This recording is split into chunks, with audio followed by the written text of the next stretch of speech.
मित्रांनो, आजच्या काळात तुम्ही जर एकदम साधे सरळ बनून राहाल ना, तर तुम्हाला कोणीही विचारणार नाही. लोक तुमचा फायदा उचलतील. त्यामुळे आजच्या काळात थोडे स्वार्थी बनणे, चॅप्टर बनणे गरजेचे आहे. एक उदाहरण देऊन तुम्हाला सांगतो. ही गोष्ट आहे 2015ची, जेव्हा शाहरुख खानचा दिलवाले चित्रपट रिलीज झाला होता. ज्यांनी हा दिलवाले चित्रपट पाहिला त्यांना माहिती असेल, या पिक्चरमध्ये गाड्यांचा खूपच जास्त वापर केला गेला आहे. तेव्हा दिलवाले पिक्चरचे जोरात प्रमोशन चालू होते. याच दरम्यान एका पत्रकाराने शाहरुख खान आणि त्याच्या पूर्ण टीमला टोमणा मारत एक प्रश्न विचारला. तुम्हाला अशा चित्रपटाचा भाग बनून कसे वाटते, ज्याच्यामध्ये तुम्हा सगळ्यांना साइड रोल मिळाला आहे आणि कारला मेन रोल मिळाला आहे. यावर शाहरुख खान सुरुवातीला तर काही बोलला नाही. नंतर थोडा विचार केल्यानंतर त्याने त्या पत्रकाराला असे उत्तर दिले, हे बघा, माझ्याबरोबर इथे अनेक कलाकार उपस्थित आहेत आणि जेव्हा आम्ही कोणता पण चित्रपट साईन करतो तेव्हा आम्ही हा विचार करत नाही की पिक्चरमध्ये आमचा रोल किती मोठा आहे किंवा किती छोटा आहे. आणि जेव्हा गोष्ट येते कारची, तर मला सांगावेसे वाटते, कार तर कारच राहणार आहे. कला फक्त आमच्याकडे आहे आणि म्हणूनच आम्ही कलाकार आहोत. ही असते एका बुद्धिमान आणि चालाक माणसाची निशाणी. एकदाच विचार करून असे मुद्देसूद उत्तर द्यायचे की समोरच्याचे तोंडच बंद झाले पाहिजे. तिथे दुसरा कोणी सामान्य व्यक्ती असता तर रागावला असता, त्या पत्रकारावर चिडला असता. पण शाहरुख खानने एकदम संयमाने परिस्थिती हाताळली. आजच्या व्हिडिओमध्ये आम्ही तुम्हाला चालाकीचे 3 नियम सांगणार आहोत. हे नियम आम्ही जगप्रसिद्ध पुस्तक 48 लॉज ऑफ पॉवर या पुस्तकातून घेतले आहे. हे नियम खूपच शक्तिशाली आहेत. यापैकी एक जरी नियम तुम्ही तुमच्या आयुष्यात अंमलात आणाल तर लोक तुम्हाला प्रचंड हुशार आणि बुद्धिमान समजतील. तुमची लोकांमध्ये एक प्रचंड शक्तिशाली इमेज तयार होईल. त्यामुळे तुम्हाला विनंती करतो की प्रत्येक नियम पूर्ण लक्ष देऊन ऐका. नियम क्रमांक 3, तुमच्या कृतीने जिंका, वादविवाद घालून नाही. एथियन्सचा कमांडर मुसियानेसने आपल्या इंजिनियरला आदेश दिला की आपल्याला एका शहरावर कब्जा करायचा आहे आणि ह्यासाठी तू सगळ्यात मोठ्या जहाज आणि नौका तयार कर आणि त्यांना तिकडे पाठवून दे. त्या इंजिनियरला थोडे संशोधन केल्यानंतर हे जाणवले की मोठे जहाज पाठवण्याऐवजी छोटे जहाज पाठवले तरी चालतील. तो आपल्या कमांडर मुसियानिसकडे गेला आणि त्याला सांगितले, कमांडर, आपण मोठ्या नाही तर छोटे जहाज पाठवले पाहिजे. कमांडर म्हणाला, नाही, आता तू मोठ्या जहाजच पाठव, तेच चांगले राहील. इंजिनियर आपल्या कमांडर बरोबर वाद घालू लागला, तुम्हाला मी काय म्हणते ते नीट कळत नाहीये, छोट्या जहाजच योग्य राहतील. कमांडरला या गोष्टीचा प्रचंड राग आला आणि आदेश न मानल्यामुळे त्याने त्या इंजिनियरला मृत्यूदंड दिला. तो इंजिनियर जे सांगत होता ते एकदम बरोबर होते. छोट्या जहाजच त्या युद्धासाठी योग्य होत्या. पण त्याची चूक ही होती की तो त्या गोष्टीला सिद्ध करण्याऐवजी आपल्या कमांडर बरोबर वाद घालत बसला. जर त्याने कमांडरने सांगितल्याप्रमाणे मोठ्या जहाज पाठवल्या असत्या आणि मग जेव्हा त्या मोठ्या जहाज अपयशी होऊन आल्या असत्या, मग कमांडरला आपोआप समजले असते, इथे मोठ्या नाही छोट्या जहाजांची गरज आहे. कदाचित त्यानंतर इंजिनियरला ह्या गोष्टीबद्दल बक्षीस सुद्धा मिळाले असते. पण इंजिनियरने आधीच वादविवाद घालायला सुरुवात केली आणि ह्यामुळे त्याचे बरोबर असताना सुद्धा तो मारला गेला. त्यामुळे आपण सुद्धा ही गोष्ट लक्षात ठेवली पाहिजे. फालतू वादविवाद घालून काही साध्य होणार नाही. आणि समजा त्या वादविवादामध्ये तुम्ही जिंकलं तरी त्याचा काही फायदा होणार नाही, कारण समोरचा तुमचा कधी ना कधी बदला घेणारच. पण तुम्ही जर तुमच्या कृतीतून स्वतःला बरोबर सिद्ध कराल तर मग कोणीही तुमचा बदला घेणार नाही किंवा तुमच्या गोष्टीला कोणी विरोध करणार नाही.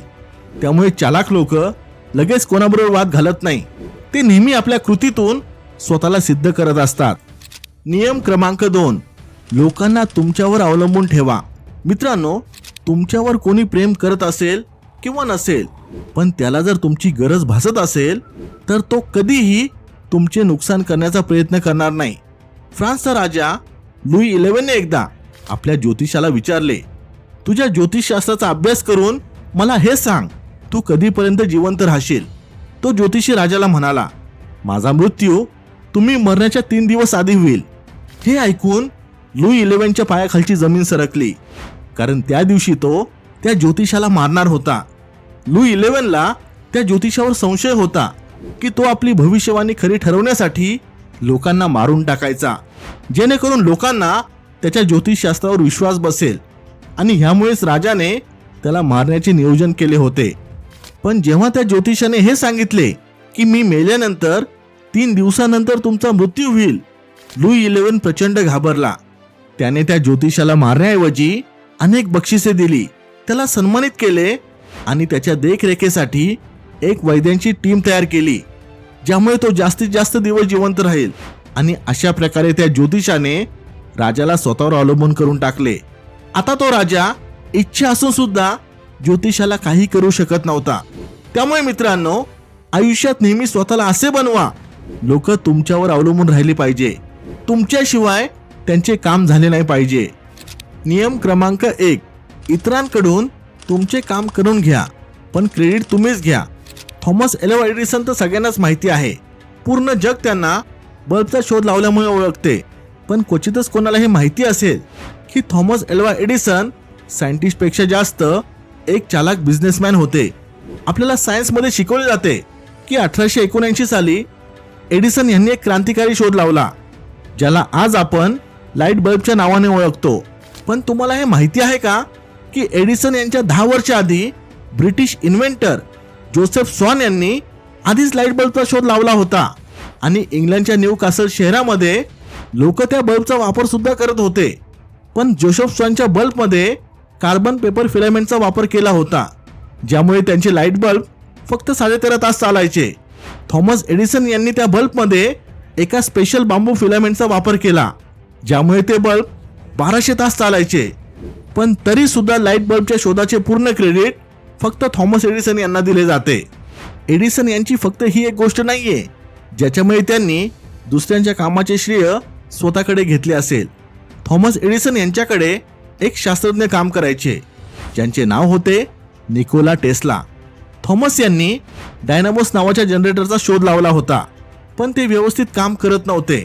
मग थॉमस यांनी निकोला टेस्ला यांना ऑफर दिली की तू माझे जनरेटर व्यवस्थित कर, मी तुला $50,000 देतो.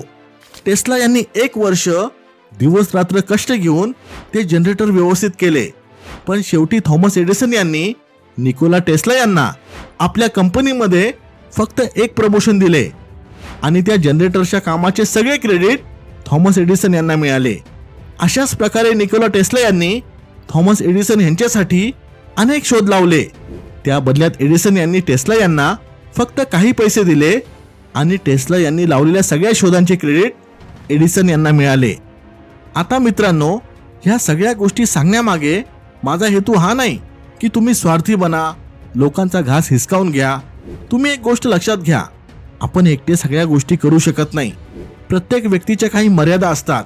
ज्याला काही मोठे करायचे असेल त्याला 100 वेगवेगळ्या प्रकारच्या गोष्टी कराव्या लागतात, आणि अशा वेळी आपल्याला गरज भासते दुसऱ्या लोकांची. अशी लोक जी तुमच्यासाठी काम करतील आणि त्या बदल्यात तुम्ही त्यांना काही पैसे द्याल. इथे आपण कोणासोबत काहीच वाईट करत नाही आहोत, फक्त दुसऱ्यांची वेळ आणि एनर्जी आपल्या कामासाठी वापरत आहोत. कारण आपली वेळ आणि एनर्जी लिमिटेड आहे. त्यामुळे जी कामे दुसरे तुमच्यासाठी करू शकतात ती कामे तुम्ही करू नका. तुम्ही फक्त ती कामे केली पाहिजे जे तुम्हीच करणे गरजेचे आहे. बाकी कामांसाठी तुम्ही तुमची एक टीम बनवू शकता, कारण शेवटी सगळे क्रेडिट फक्त लीडरला मिळते. मित्रांनो, हे होते चालाकीचे 3 नियम जो प्रत्येक यशस्वी आणि चालाक माणूस फॉलो करतो. तुम्हाला सगळ्यात जास्त कोणता नियम आवडला मला कमेंटमध्ये सांगा. इथपर्यंत व्हिडिओ पाहत असाल तर लाईक करायला विसरू नका. Thanks for watching. Stay blessed.